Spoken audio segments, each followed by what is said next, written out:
नमस्कार साथियों आपका रोजगार आईटीआई अवधेश में स्वागत है। साथियों आज की क्लास में हम बात करने वाले हैं आईटीआई इलेक्ट्रीशियन सेकेंड ईयर और इलेक्ट्रीशियन ट्रेड का जो है मेरे भाई प्रीवियस ईयर का जो पेपर था उसी के बारे में हम बात करने वाले हैं। आप लोगों को भी अच्छे से पता है कि आप लोगों की सीबीटी परीक्षा में मेरे भाई सबसे ज़्यादा अगर रिपीटेड प्रश्न है तो वो है प्रीवियस ईयर का पेपर, है ना। तो आज की क्लास में जो है आप यहाँ पर देख सकते हैं 28 दिसंबर 2025 में जो है सीबीटी परीक्षा में पूछा गया प्रश्न, है ना। तो यहाँ पर जो है हम बात करने, अब यहाँ पर 28 दिसंबर लिखा है मेरे भाई 2025, तो आप ध्यान रखिएगा ये जो है आपका जो बैक पेपर था उसका जो है ये पेपर है ना। तो अब आइए साथियों क्लास को स्टार्ट करते हैं और क्लास को स्टार्ट करने से पहले आप लोगों से एक छोटा सा निवेदन रहेगा कि जो भी भाई बंधु चैनल पे पहली बार हो चैनल को सब्सक्राइब कर लीजिएगा, साथ में अपने मित्र यार दोस्त के पास क्लास को शेयर भी कर देना ताकि उन्हें भी जो है क्लास की इन्फॉर्मेशन मिल सके और अपनी पढ़ाई कर सके। देखिए साथियों मैं तो चाहता तो इसका जो है पीडीएफ बनवा भी लेता मेरे भाई, टाइपिंग करवा लेता, लेकिन मैं इसलिए जो है सीधा आपको आंसर शीट हल करा रहा हूं मेरे भाई, ताकि आपको यकीन हो जाए कि यहां पर जो है सीधे तौर पे एनसीईआरटी बोर्ड की तरफ से प्रश्नों को कितनी बार यहां पर रिपीट किया जा रहा है ना। तो अगर मेरे भाई जो भी छात्र ऐसे हो जो कुछ भी पढ़ाई न की हो, अगर आपने 3-4 साल का पेपर देख के चले गए मेरे भाई तो भी आपका काम जो है बहुत ही अच्छा रिजल्ट बन जाएगा, है ना। तो आइए साथियों क्लास को स्टार्ट करते हैं और यहां पर जो है इसका पीडीएफ आपको टेलीग्राम चैनल रोजगार आईटीआई अवधेश पे मिल जाएगा। अब यहां पर देखिए साथियों पहला प्रश्न देखिए, यहां पर जो है आपका पहला प्रश्न कर रखा है कि 3 फेज कंसेंट्रिक बैंडिंग का अनुगुण कौन सा है ना। बैंडिंग का जो है अनुगुण यहां पर पूछ रखा है। तो अनुगुण की अगर आप बात करेंगे तो कॉइल को समान रूप से आकार देना कम कठिन होता है, ये तो ठीक है ना। एक स्टेप्स फार्मर की आवश्यकता होती है, जी हाँ इसमें जो है एक स्टेप्स फार्मर की जो है आवश्यकता होती है। तो आंसर आपका यहाँ पर क्या ए बनेगा।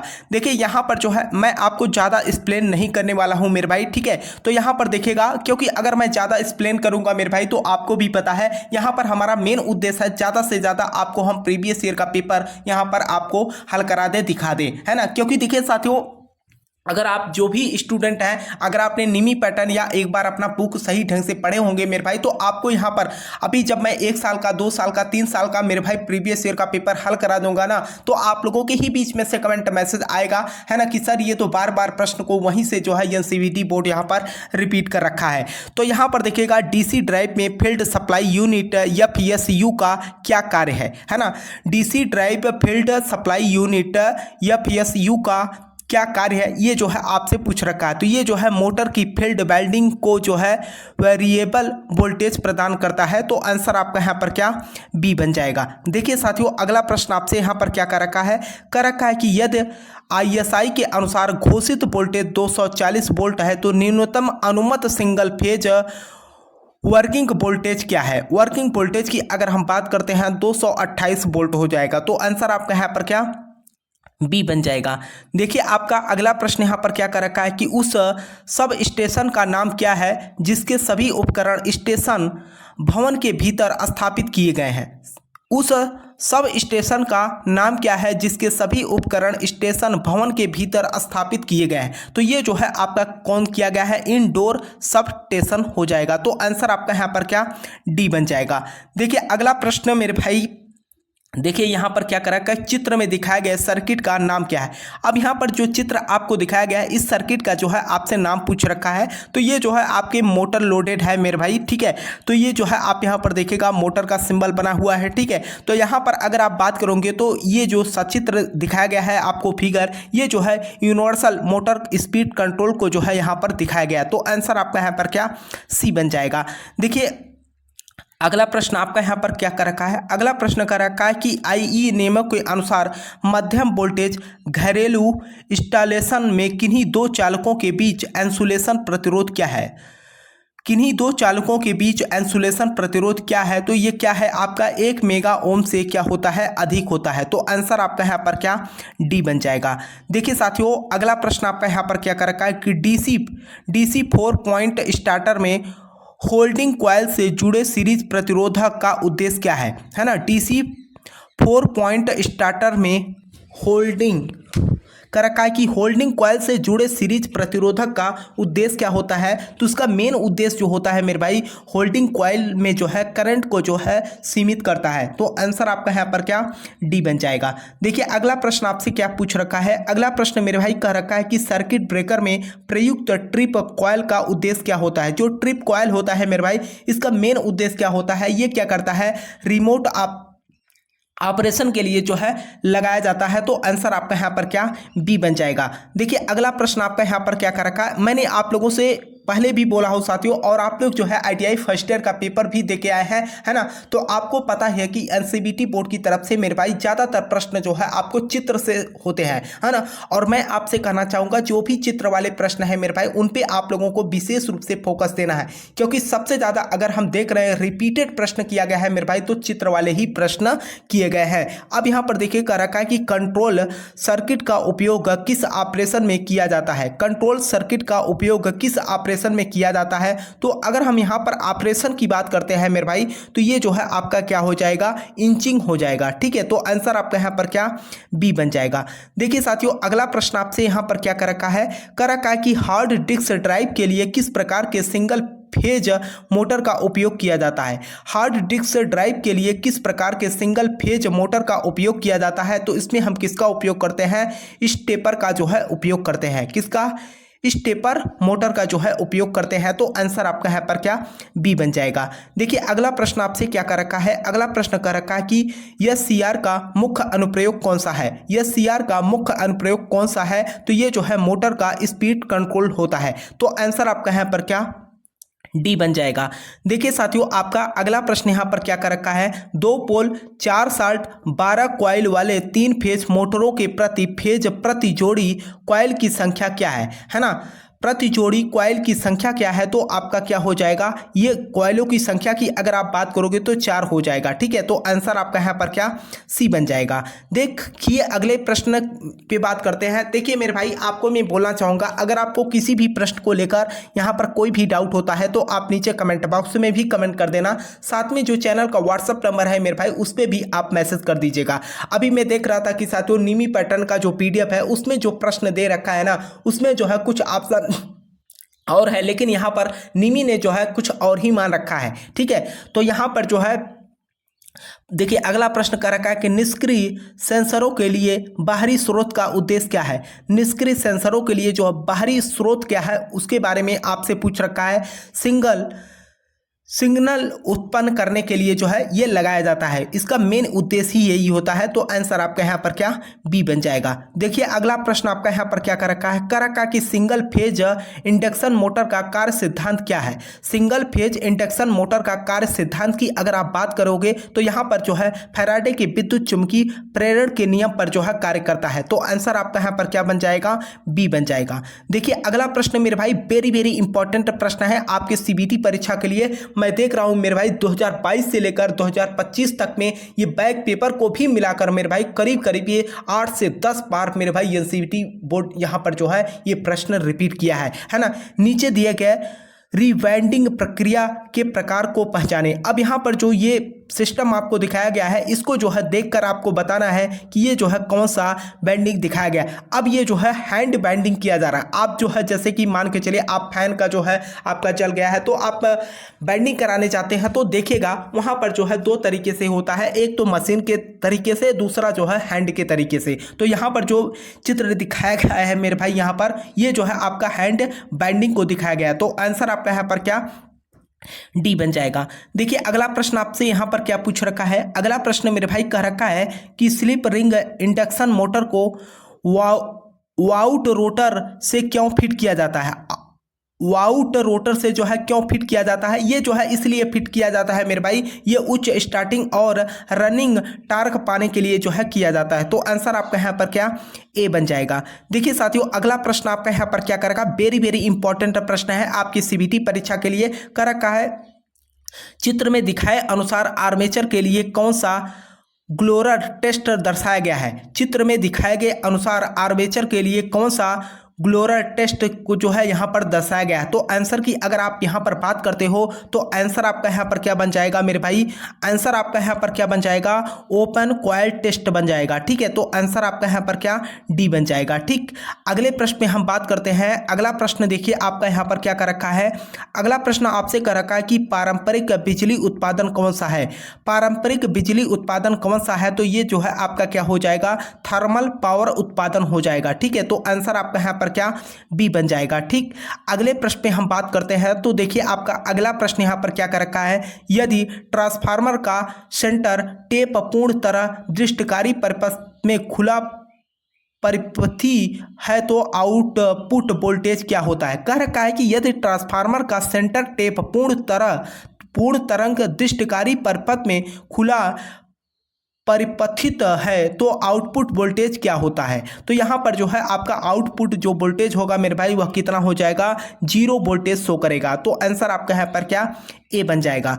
देखिए अगला प्रश्न आपको मैं बोलना चाहूँगा, बार बार आप लोगों से मैं बोल रहा हूँ मेरे भाई, जो चित्र वाले प्रश्न हैं उन पे आप लोगों को विशेष रूप से फोकस देना है, क्योंकि एनसीईआरटी बोर्ड मेरे भाई यहाँ पर चित्र वाले प्रश्नों को जो है ज़्यादा रिपीट कर रखा है ना। अब यहाँ पर देखेगा सीधे तौर पे यहाँ पर कर रखा है कि जैसा कि सर्किट में दिखाया गया है जनरेटर का नाम क्या है। अब यहाँ पर जो है जनरेटर के बारे में कर रखा है, और ये जो जनरेटर आपको दिखाया गया है मेरे भाई, ये कौन सा जनरेटर है, आपका डीसी शंट जनरेटर को जो है प्रदर्शित किया गया है। तो आइए अगले प्रश्न पे हम बात करते हैं। अगला प्रश्न देखिए आपका यहाँ पर क्या कर रखा है, सिंक्रोनस मोटर ऑपरेशन के लिए डीसी आपूर्ति क्यों आवश्यक है। डीसी आपूर्ति क्यों आवश्यक है, तो मोटर को जो है यहाँ पर सिंक्रोनस गति से जो है चलाने के लिए। तो आंसर आपका यहाँ पर क्या, सी बन जाएगा। देखिए आपका अगला प्रश्न यहाँ पर क्या कर रखा है कि 3 phase slip ring induction motor शुरू करने के लिए रोटर प्रतिरोध स्टार्टर का उपयोग करने का उद्देश्य क्या है। प्रतिरोध स्टार्टर का उद्देश्य करने का मेन उद्देश्य क्या है, तो आपका यहाँ पर क्या हो जाएगा, स्टार्टिंग टार्क को जो है क्या करता है, बढ़ाता है। तो आंसर आपका यहाँ पर क्या, बी बन जाएगा। देखिए साथियों आपका अगला प्रश्न यहाँ पर क्या कर रखा है कि चित्र में दिखाए गए कन्वर्टर का नाम क्या है। जो चित्र में यहाँ पर कन्वर्टर दिखाया गया है मेरे भाई, और ये भी जो है आपके सीबीटी परीक्षा के लिए बहुत ही इंपॉर्टेंट है। अब यहाँ पर देखिएगा मेरे भाई, तो ये जो है आपको क्या दिखाया गया है, रोटेटरी कन्वर्टर जो है आपको दिखाया गया है। ठीक है, अगले प्रश्न पे हम बात करते हैं। अगला प्रश्न देखिए आपका यहाँ पर क्या कर रखा है मेरे भाई, कर रखा है कि चित्र में दिखाए गए कंट्रोल पैनल वायरिंग में प्रयुक्त सहायक उपकरण का नाम क्या है। अब यहाँ पर देखिए जो ये उपकरण आपको यहाँ पर चित्र दिखाया गया है मेरे भाई, ये जो है क्या करता है, केबल बैंडिंग स्ट्रैप्स को जो है और बटन है, कहने का मतलब इसके माध्यम से हम क्या करते हैं, केबल को जो है बांध लेते हैं। ठीक है, बांध लेते हैं। तो आंसर आपका यहाँ पर बी बन जाएगा। देखिए अगला प्रश्न मेरे भाई, ये भी आपके सीबीटी परीक्षा के लिए बहुत ही इंपॉर्टेंट है। चित्र में दर्शाए अनुसार एसी मोटर स्टेटर बैंडिंग का प्रकार क्या है। अब यहाँ पर प्रकार के बारे में पूछ रखा है मेरे भाई, तो ये जो है आपका क्या दिखाया गया है, सिंगल लेयर बास्केट बैंडिंग को जो है दिखाया गया है। तो आंसर आपका यहाँ पर क्या, बी बन जाएगा। देखिए आपका अगला प्रश्न यहाँ पर क्या कर रखा है। अगला प्रश्न मेरे भाई आपसे यहाँ पर पूछ रखा है, यूनि जंक्शन ट्रांजिस्टर जो है आपका यूजेटी का मुख्य कार्य क्या होता है। तो ये जो है आपका क्या करता है, रिलैक्सन ओसिलेटर को काम करता है। तो आंसर आपका यहाँ पर क्या, सी बन जाएगा। देखिए साथियों आपका अगला प्रश्न यहाँ पर क्या कर रखा है कि चित्र में दिखाए गए अनुसार हिस्टेरेसिस मोटर के यक्ष से चिन्हित भाग का नाम क्या है। अब यहाँ पर यक्ष से चिन्हित भाग का जो नाम है मेरे भाई, सीधे तौर पे अगर मैं बात करूँ तो यहाँ पर जो है क्या हो जाएगा, शेडिंग कॉइल हो जाएगा। तो आंसर आपका यहाँ पर क्या, डी बन जाएगा। ठीक, अगले प्रश्न में हम बात करते हैं। तो अगला प्रश्न देखिए आपका यहाँ पर क्या कर रखा है कि अवशिष्ट चुंबकत्व के अभाव में किस प्रकार का डीसी जनरेटर का काम करता है। अवशिष्ट चुंबकत्व के अभाव में किस प्रकार का डीसी जनरेटर का काम करता है। तो ये क्या करता है, सेपरेटली एक्साइटेड जनरेटर जो है होता है। तो आंसर आपका यहाँ पर क्या, सी बन जाएगा। ठीक है, अगले प्रश्न पे हम बात करते हैं। तो अगला प्रश्न देखिए आपका यहाँ पर क्या कर रखा है कि यदि किसी अल्टरनेटर का फील्ड एक्सीलेशन बढ़ा दिया जाए तो क्या होगा, है ना। अब यहाँ पर सिलेशन जो है अगर इसको हम बढ़ा दे तो क्या होगा, विचुम्बकन प्रभाव को जो है क्या करेगा, ये रोकेगा। तो आंसर आपका यहाँ पर क्या, डी बन जाएगा। ठीक, अगले प्रश्न पे हम बात करते हैं। अगला प्रश्न आपका यहाँ पर क्या कर रखा है कि जैसा कि चित्र में दिखाया गया है, रेसिस्टर का नाम क्या है। अब यहाँ पर जो रेसिस्टर आपको दिखाया गया है इसका जो है आपसे सीधे तौर पे नाम पूछ रखा है। अगर मैं नाम की बात करता हूँ मेरे भाई, तो यहाँ पर जो है आपका क्या हो जाएगा, वायर उंड वेरिएबल रेसिस्टर हो जाएगा। ठीक है, तो आंसर आपका यहाँ पर क्या, बी बन जाएगा। देखिए आपका अगला प्रश्न यहाँ पर क्या कर रखा है। अगला प्रश्न मेरे भाई आपसे यहाँ पर कर रखा है कि इन्वर्टर का कार्य क्या है। अब यहाँ पर इन्वर्टर का मुख्य कार्य क्या होता है, तो ये तो आप लोग अच्छे से जानते ही होंगे मेरे भाई, है ना, कि इन्वर्टर का मुख्य कार्य क्या है। और इन्वर्टर का जो है एक पार्ट मेरे भाई आपके ITI फर्स्ट ईयर में भी रखा गया था, है ना। ये क्या करता है मेरे भाई, DC को AC में जो है क्या कर देता है, परिवर्तित कर देता है। तो आंसर आपका यहाँ पर क्या, सी बन जाएगा। देखिए आपका अगला प्रश्न यहाँ पर क्या कर रखा है। अगला प्रश्न कर रखा कि जैसा कि चित्र में दिखाया गया DC मोटर का प्रकार है। अब यहाँ पर जो DC मोटर का प्रकार आपको दिखाया गया है मेरे भाई, इसको जो है अगर मैं बात करूँ तो ये जो है क्या दिखाया गया है, शंट कंपाउंड मोटर को जो है आपको दिखाया गया। अब आपको मैं बताना चाहूँगा मेरे भाई कि जो आपके चित्र वाले प्रश्न होते हैं, है ना, उन पर आप लोग विशेष रूप से फोकस देना, क्योंकि NCBT बोर्ड मेरे भाई सबसे ज़्यादा अगर यहाँ पर प्रश्नों को रिपीट किया है तो चित्र वाले ही प्रश्नों को रिपीट किया है ना। तो आंसर आपका यहां पर क्या, बी बन जाएगा। देखिए आपका अगला प्रश्न यहाँ पर क्या कर रखा है। अगला प्रश्न मेरे भाई कह रखा है कि एक साधारण इन्वर्टर में महत्वपूर्ण स्टेज क्या है। एक साधारण इन्वर्टर में महत्वपूर्ण स्टेज क्या होता है, ये जो है आपसे पूछ रखे हैं। तो ये जो है आपका आंसर यहाँ पर क्या हो जाएगा, ऑसिलेटर, एम्पलीफायर और ट्रांसफार्मर आउटपुट स्टेज। तो आंसर आपका यहाँ पर क्या, डी बन जाएगा। देखिए साथियों आपका अगला प्रश्न यहाँ पर क्या कर रखा है कि कौन सा इलेक्ट्रॉनिक सर्किट बिना इनपुट के AC सिग्नल उत्पन्न करता है ना। कौन सा इलेक्ट्रॉनिक सर्किट बिना इनपुट के AC सिग्नल को जो है उत्पन्न करता है। तो यहां पर जो है आपका क्या हो जाएगा, तो आंसर आपका यहां पर क्या, डी बन जाएगा। ठीक, अगले प्रश्न में हम बात करते हैं। तो देखिए आपका अगला प्रश्न यहाँ पर क्या कर रखा है। अगला प्रश्न मेरे भाई कह रखा है कि आर्क वेल्डिंग के लिए किस प्रकार के DC जनरेटर का उपयोग किया जाता है। आर्क वेल्डिंग के लिए जो है किस प्रकार के DC generator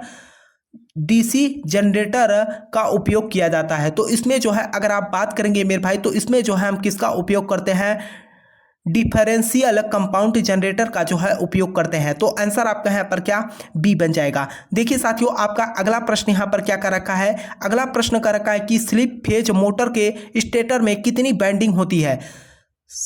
slipped phase motor के स्टेटर में जो है कितनी बैंडिंग होती है, तो आपके जो है टोटल 2 बैंडिंग होते हैं। तो आंसर आपके यहाँ पर क्या, डी बन जाएगा। देखिए साथियों आपका अगला प्रश्न यहाँ पर क्या कर रखा है कि पावर ट्रांसफार्मर में बुलखोल्च रिले का कार्य क्या है। अब यहाँ पर रिले की अगर मैं बात करूँ, ओवरलोड और शॉर्ट सर्किट प्रोटेक्शन। ठीक है, तो आंसर आपका यहाँ पर क्या, ए बन जाएगा। देखिए साथियों आपका अगला प्रश्न यहाँ पर क्या कर रखा है कि पैनल बोर्ड में 2 अलग अलग अर्थिंग प्रदान करने का क्या कारण है।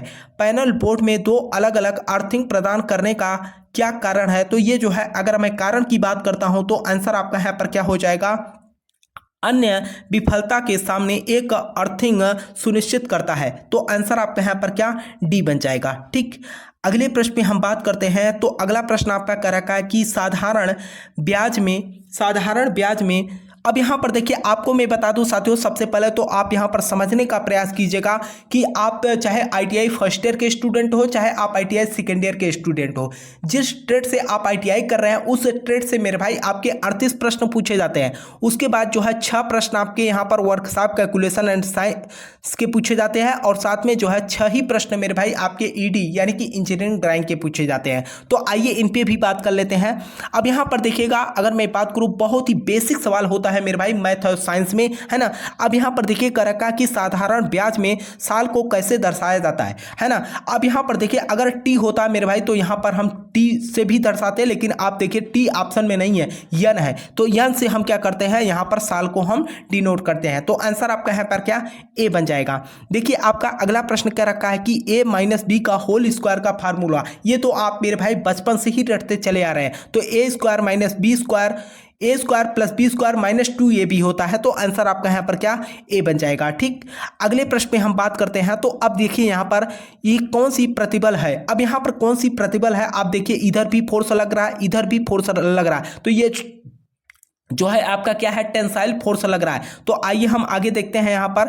अब यहाँ पर टेंसाइल तो आप देखिएगा तनाव प्रतिबल, तनाव बल की अगर आप बात करोगे मेरे भाई तो इस प्लेट में लग रहा है ना। लेकिन अगर हम यहाँ पर रिवेट की बात करें तो रिवेट में क्या हो रहा है, कर्तन प्रतिबल जो है उत्पन्न किया जा रहा है। ठीक है, तो आंसर आपका यहाँ पर क्या बी बन जाएगा। ठीक, अगले प्रश्न पे हम बात करते हैं। अगला प्रश्न देखिए आपसे कर रखा है कि साधारण ब्याज में प्रिंसिपल को किस तरह से निरूपित किया जाए। प्रिंसिपल का मतलब मेरे भाई यहाँ पर कुल मिलाकर मूलधन की बात कर रहा है। मूलधन को हम किससे डिनोट करते हैं, पी से डिनोट करते हैं। तो आंसर आपका यहाँ पर क्या बी बन जाएगा। देखिए साथियों, आपका अगला प्रश्न यहाँ पर क्या कर रखा है कि ए प्लस बी का होल स्क्वायर का विस्तारित रूप क्या है। तो यहाँ पर विस्तारित रूप की अगर आप बात करोगे a square plus b square plus 2ab हो जाएगा, है ना। तो आंसर आपका यहाँ पर क्या सी बन जाएगा। ठीक, अगले प्रश्न पे हम बात करते हैं। तो अगला प्रश्न आपका यहाँ पर क्या कर रखा है कि एसपी का विस्तृत रूप क्या है। एसपी का जो है विस्तृत रूप क्या है, तो इसको हम क्या करते हैं, सेलिंग प्राइस कहते हैं। तो आंसर आपका यहाँ पर क्या डी बन जाएगा। ठीक, अगले प्रश्न पे हम बात करते हैं। तो अगला प्रश्न देखिए आपका यहाँ पर क्या कर रखा है कि बिना स्विच के मुख्य फ्यूज बोर्ड के लिए चिन्ह चुने, है ना। बिना स्विच के मुख्य फ्यूज बोर्ड के लिए जो है चिन्ह चुने। अगर हम चिन्ह की बात करते हैं मेरे भाई तो आप यहां पर देखिएगा तो आंसर आपका पहला ही बन जाएगा। ठीक है, इस तरीके के प्रश्न मेरे भाई अब ऐसा तो आपने कभी देखा नहीं होगा स्विच, है ना। इस तरीके का स्विच आपने कभी देखा नहीं होगा। तो ऑप्शन की अगर आप बात करोगे तो ऑप्शन तो पहला ही बन जाएगा। ठीक है, अगले प्रश्न पे हम बात करते हैं। अब यहाँ पर देखिए वेब फार्म को पहचाने। अब यहाँ पर जो है जो आपको वेब फार्म यहाँ पर दिखाया गया है मेरे भाई, इसको जो है आपको देख कर बताना है कि ये कौन सा वेब फार्म जो है आपको दिखाया गया है। ये जो है साइन वेव को जो है आपको दिखाया गया है ना। साइन वेव को जो है आपको यहाँ पर दिखाया गया है। तो आंसर आपका यहाँ पर ए ही बन जाएगा।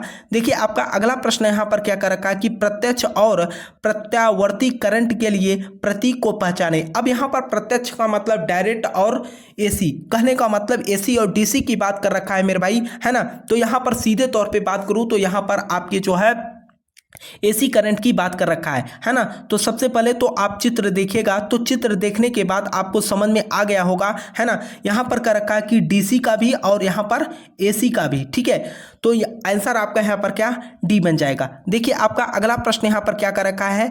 अगला प्रश्न मेरे भाई आपसे कर रखा है कि सुरक्षात्मक उपकरण कौन सा है। अगर मैं यहाँ पर सुरक्षात्मक उपकरण की बात करता हूँ मेरे भाई तो आप देखिएगा सीधे तौर पे यहाँ पर क्या हो जाएगा, आपका फ्यूज हो जाएगा, है ना। आपने भी देखा होगा मेरे भाई अपने घरों में आप लोग फ्यूज किस लिए लगा के रखते हैं कि मान के चलिए अगर कहीं पर भी हमारा कोई उपकरण या कहीं पर शॉर्ट सर्किट होता है तो तुरंत क्या होता है, फ्यूज यहाँ पर पिघल जाता है। और जैसे ही फ्यूज यहाँ पर पिघल जाता है तुरंत यहाँ पर जो है बिजली की कनेक्शन जो है वहीं पर रुक जाती है ना। तो इससे क्या होता है कि हमारे जो उपकरण होते हैं वह सुरक्षित बच जाते हैं। तो आंसर आपके यहाँ पर क्या डी बन जाएगा। देखिए अगला प्रश्न आपसे कर रखा है कि 250 वोल्ट से कम वोल्टता कहलाती है। 250 वोल्ट से कम वोल्टता कहलाती है तो हम उसको क्या कहते हैं, एलटी कहते हैं। तो आंसर आपका यहाँ पर क्या डी बन जाएगा। देखिए साथियों आपका अगला प्रश्न यहाँ पर क्या कर रखा है कि गेट का नाम क्या है। अब यहाँ पर जो है गेट का नाम जो है आपको बताना है। ये जो गेट आपको दिखाया गया है मेरे भाई, ये प्रश्न तो 100% मेरे भाई आपके सीबीटी परीक्षा में पूछता है गेट से, है ना। तो ये जो गेट आपको दिखाया गया है ये जो है आपका एंड गेट दिखाया गया है। ठीक है, तो ऐसे ही नॉट गेट के बारे में पढ़ लेना, और गेट के बारे में पढ़ लेना, है ना। ईएक्स नॉर गेट के बारे में पढ़ लीजिएगा, है ना। तो आंसर आपका यहाँ पर क्या बी बन जाएगा। ठीक, अब यहाँ पर हम बात करते हैं साथियों एम्प्लॉयबिलिटी स्किल के बारे में। आपको मैं बता दूं आपके सीबीटी परीक्षा में अगर आप बात करोगे यहाँ पर जो है करीब करीब आप मेरे भाई देखेंगे ना तो एम्प्लॉयबिलिटी स्किल के जो है आपके सीबीटी परीक्षा में 25 प्रश्न पूछे जाते हैं, है ना। अब इन 25 प्रश्नों में से आपको बता दूं साथियों कि कम से कम आपको जो है यहाँ पर 17 नंबर लाना होता है। तो इसका मतलब अगर मैं बात करूँ कम से कम 8 से 9 प्रश्न आपके क्या होने चाहिए, सही होने चाहिए, तभी जो है आप यहाँ पर एम्प्लॉयबिलिटी स्किल में भी पास हो गए। अगर मैं यहाँ पर ट्रेड थ्योरी की बात करता हूँ तो टोटल आपको भी पता है कि 50 प्रश्न होते हैं और 100 नंबर का होता है। इसमें जो है आपको 33 नंबर लाना अनिवार्य होता है। उसी तरीके से आपके मैं अगर यहाँ पर एम्प्लॉयबिलिटी स्किल की बात करता हूँ तो इसमें जो है आपके 25 प्रश्न होते हैं और टोटल जो है 50 नंबर के होते हैं, है ना। अब यहाँ पर जब 50 नंबर के हैं मेरे भाई तो इसमें जो है आपको 17 नंबर जो है पासिंग मार्क रखा गया है। अगर 17 नंबर के नीचे आता है मेरे भाई तो आप इस सब्जेक्ट में फेल हो जाओगे, ठीक है। तो आइए हम क्लास को स्टार्ट करते हैं आगे। एम्प्लॉयबिलिटी स्किल में आप देखिएगा ज़्यादातर मेरे भाई अगर आप 2-3 साल का प्रीवियस ईयर का पेपर पढ़ लोगे ना मेरे भाई तो आप एक भी प्रश्न यहाँ पर मिस नहीं कर पाओगे। क्योंकि अगर मैं बात करूँ साथियों, अभी हमारे पास जो ITI फर्स्ट ईयर के स्टूडेंट हैं उनका जो है लगातार फोन आना शुरू हो गया है ना। उनका कहना है कि सर बार बार जो है यहाँ पर NCBT बोर्ड जो है वही प्रश्न रिपीट किया है। मेरे भाई आपसे क्या मतलब है, आपको केवल परीक्षा देने से मतलब है ना। और इसलिए साथियों मैं आपको प्रीवियस ईयर का पेपर दिखाया ताकि आपको यकीन हो सके, है ना। अगर यही मेरे भाई आपको मैं यहाँ पर जो प्रीवियस ईयर का पेपर है इसको अगर मैं PDF में बना लेता ना तो आपके मन में यह कंफ्यूजन रहता कि आखिर ये आता है कि नहीं आता है ना। इसीलिए साथियों मैं हर जो है वर्ष का और अलग अलग डेट का प्रीवियस ईयर का पेपर हल करा रहा हूं और आपसे बोल भी रहा हूं कि आप जो है दोनों पेपर को निकाल कर मिला लीजिएगा कि देखिए कितने प्रश्नों को जो है यहां पर रिपीट किया है NCBT बोर्ड ने, है ना। तो आइए यहां पर जो है हम बात करते हैं GIG का अर्थव्यवस्था है। अर्थव्यवस्था की अगर मैं बात करता हूं तो ये जो है कार्य का एक सिस्टम जहां लोग पार्ट टाइम रूप में काम करते हैं। कहने का मतलब अगर हम गिग की बात करते हैं मेरे भाई तो एक ऐसा कार्य जो है होता है कि जहां पर हम क्या करते हैं एक तरीके से पार्ट टाइम करते हैं, फुल टाइम कहीं और करते हैं, एक तरीके से पार्ट टाइम और हम कर लेते हैं। तो आंसर आपका यहाँ पर क्या सी बन जाएगा, ठीक है, गिग का मतलब। अगला प्रश्न देखिए आपका यहाँ पर क्या कर रखा है। अगला प्रश्न मेरे भाई कर रखा है कि उचित वर्णनात्मक शब्दों से वाक्य पूरा करें। वर्णनात्मक शब्दों से आपको यहाँ पर जो है वाक्य पूरा करना है तो यहाँ पर जो है अनइवन हो जाएगा, ठीक है। तो आंसर आपका यहाँ पर क्या डी बन जाएगा, ठीक। अगले प्रश्न में हम बात करते हैं तो अगला प्रश्न कर रखा है कि दर्शकों के सामने अपनी व्यवस्था योजना प्रस्तुत करते समय आप उन्हें अपने साथ कैसे जोड़ेंगे। दर्शकों के सामने अपनी व्यवस्था योजना प्रस्तुत करते समय आप उन्हें कैसे जोड़ेंगे।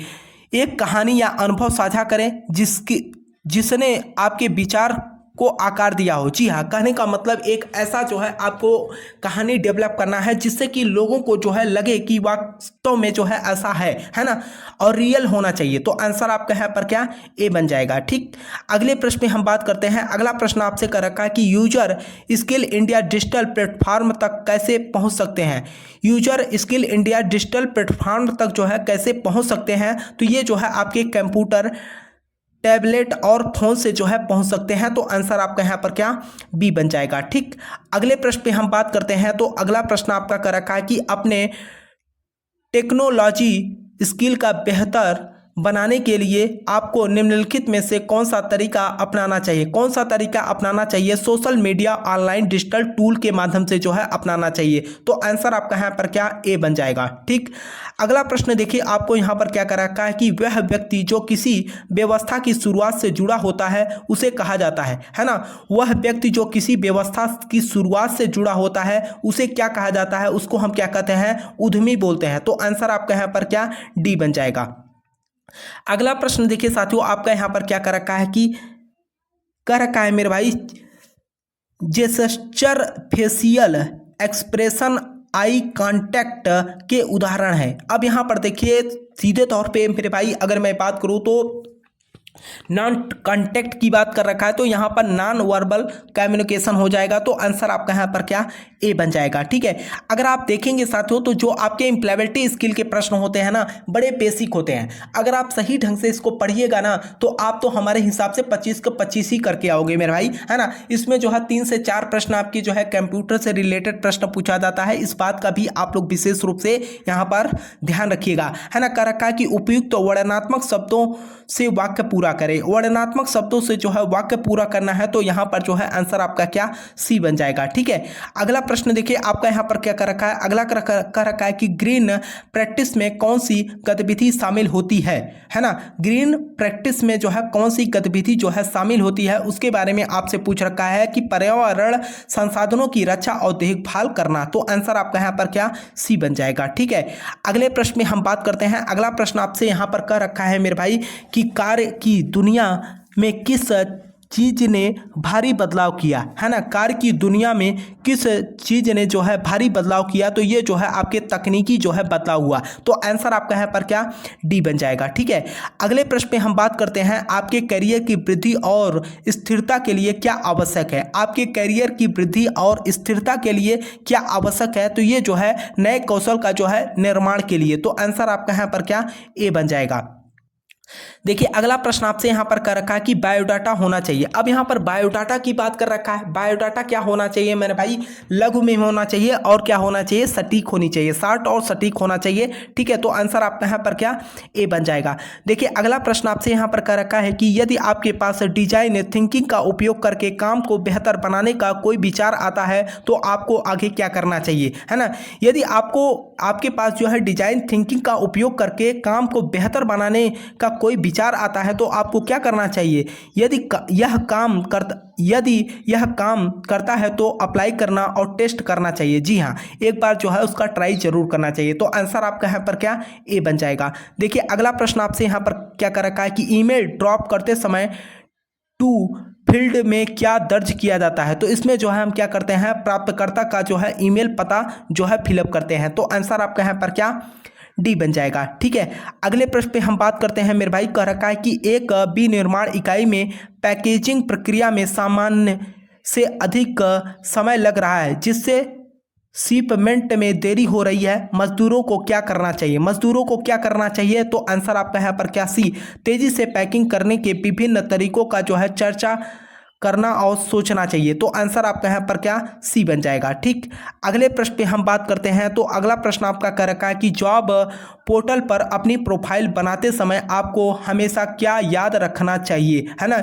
जॉब पोर्टल पर अपनी प्रोफाइल बनाते समय आपको हमेशा क्या याद रखना चाहिए, तो इसको जो है हमेशा क्या याद रखना चाहिए, हमेशा सच्चा रहना चाहिए। जी हाँ, तो आंसर आपका यहाँ पर क्या ए बन जाएगा। ठीक, अगले प्रश्न पे हम बात करते हैं। तो अगला प्रश्न देखिए आपके सीबीटी परीक्षा में मेरे भाई यहाँ पर क्या पूछ रखा है कि अपने लक्ष्यों को प्राप्त करने के लिए कड़ी मेहनत करना और असफलता मिलने पर हार न मानना कहलाता है। क्या कहलाता है, ग्रिट कहलाता है ना। कहने का मतलब अगर आप किसी पार्ट के लिए जो है प्रयास कर रहे हैं, अगर आपको नहीं मिलता तो उसको आपको निरंतर प्रयास करना है। ऐसा नहीं है कि नहीं मिला तो वहीं पर जो है उसको छोड़ दीजिए। ठीक है, तो उसको हम क्या कहते हैं, ग्रिड कहते हैं। तो आंसर आपका यहाँ पर क्या सी बन जाएगा। ठीक है, अगले प्रश्न पे हम बात करते हैं। अगला प्रश्न आपका यहाँ पर कह रखा है कि आप एक प्रशिक्षित इलेक्ट्रीशियन हैं। यदि आप दिल्ली में नौकरी पाना चाहते हैं तो जॉब पोर्टल में खोजने के लिए आप किस प्रमुख शब्दों का उपयोग करेंगे। अब यहाँ पर देखिए साथियों, अगर मैं बात करूं इलेक्ट्रीशियन के ही पद पर आप करना चाहते हैं तो यहां पर जो है आपके दिल्ली में इलेक्ट्रीशियन की जॉब के लिए जो है आप क्या करेंगे, अप्लाई करेंगे। तो आंसर आपका यहां पर क्या ए बन जाएगा। देखिए अगला प्रश्न आपसे यहां पर कर रखा है कि नौकरी के लिए आवेदन करते समय किसी कंपनी को ईमेल कैसे शुरू करें, है ना। नौकरी के लिए आवेदन करते समय किसी कंपनी को ईमेल कैसे शुरू करें, ईमेल कैसे शुरू करते हैं। तो उसके लिए जो है हम क्या करते हैं, एक स्पष्ट विषय पंक्ति और विनम्र अभिवादन के साथ जो है शुरुआत करना। तो आंसर आपका यहाँ पर क्या बी बन जाएगा। ठीक है, अगले प्रश्न पे हम बात करते हैं। अगला प्रश्न आपका यहाँ पर कर रखा है कि जब आप अपने सहपाठी से कलम उधार लेते हैं तो आपको क्या कहना चाहिए। अब देखिए यहाँ पर जो है आपसे जो प्रश्न पूछ रखा है मेरे भाई, व्यवहारिक पे पूछ रखा है ना, कि अगर आप अपने सहपाठी से कलम उधार लेते हैं तो आपको क्या कहना चाहिए, है ना। तो ऐसे में जो है हमको क्या कहना चाहिए मेरे भाई, can you please give me a pen, क्या आप मुझे पेन दे सकते हैं, है ना। तो आंसर आपका यहाँ पर क्या सी बन जाएगा। ठीक, अगला प्रश्न देखिए आपका यहाँ पर क्या,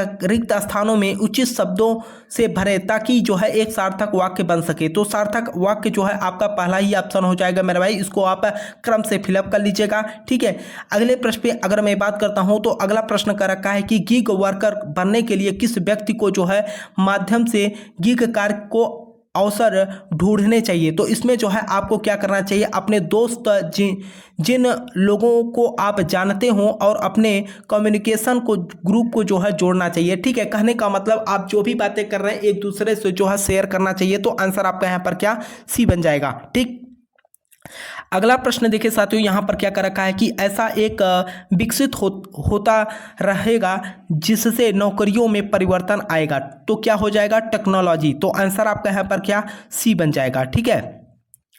अगला प्रश्न आपका यहाँ पर क्या कर रखा है कि प्रतीक्षा करने और शांत रहने की क्षमता के रूप में जाना जाता है। प्रतीक्षा करने और शांत रहने की क्षमता को रूप में जाना जाता है, तो किससे जाना जाता है? पेशेंस, है ना। तो आंसर पेशेंस रखना चाहिए मेरे भाई, है ना। पेशेंस रखना चाहिए आपको इसमें, तब जाकर जो है, जैसे अगर मैं यहाँ पर प्रतियोगी परीक्षा की ही बात करता हूँ तो आप लोग देखते होंगे काफ़ी समय तक इंतजार करना पड़ता है ना। तो उस वहाँ पर जो है हम क्या करते हैं? पेशेंस रखते हैं मेरे भाई, और लगातार जो है मेहनत करते रहते हैं। तो आंसर आपका यहाँ पर क्या? डी बन जाएगा। ठीक है।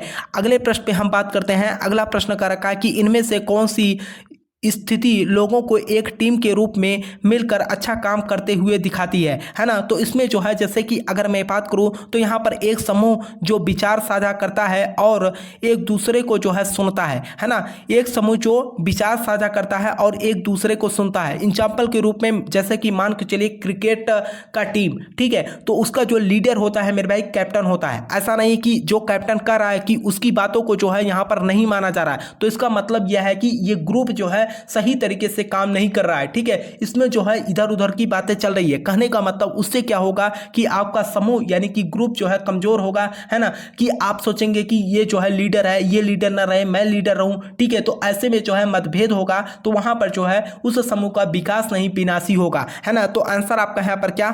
ए बन जाएगा। ठीक है। तो ये रहा साथियों आपका जो क्लास मैंने यहाँ पर हल कराया मेरे भाई, आप यहाँ पर देख सकते हो। सीधे तौर पर अगर आप देखेंगे 28 दिसंबर 2025 का पेपर है मेरे भाई, और ये जो पेपर है मेरे भाई आपको मैं बता दूं बैक पेपर है ना। दिसंबर में आप लोगों का बैक पेपर कंप्लीट कराया गया था, है ना। तो आपको मैं बोलना चाहूंगा कि देखिए आप लोगों की तरफ से मेरे भाई हर तरीके से आप लोग भी काफी सपोर्ट करते हो, और आप लोगों के लिए मैं हर तरीके से मेरे भाई पूरी कोशिश कर रहा हूं कि ज्यादा से ज्यादा आपको मैं प्रीवियस ईयर का पेपर हल करा दूं। ठीक है। नीचे आप लोग कमेंट बॉक्स में कमेंट करके जरूर बताना। ठीक है। और साथ में अगर आप जो है यहाँ पर पीडीएफ लेना चाहते हैं मेरे भाई ये, तो आपको टेलीग्राम चैनल रोजगार ITI अवधेश में मिल जाएगा। वहां पर मैं जो है इस वीडियो को अपलोड भी करवा दूंगा। ठीक है। मुझे उम्मीद है कि आप लोगों को जो है ये क्लास समझ में आई होगी। वीडियो को लाइक कर लीजिएगा, चैनल पे पहली बार हो तो चैनल को भी सब्सक्राइब कर लीजिएगा, ताकि आपको हर अपडेट की जानकारी मिल सके। तब तक के लिए साथियों आपसे मिलते हैं नेक्स्ट क्लास में। तब तक के लिए जय हिंद, जय भारत।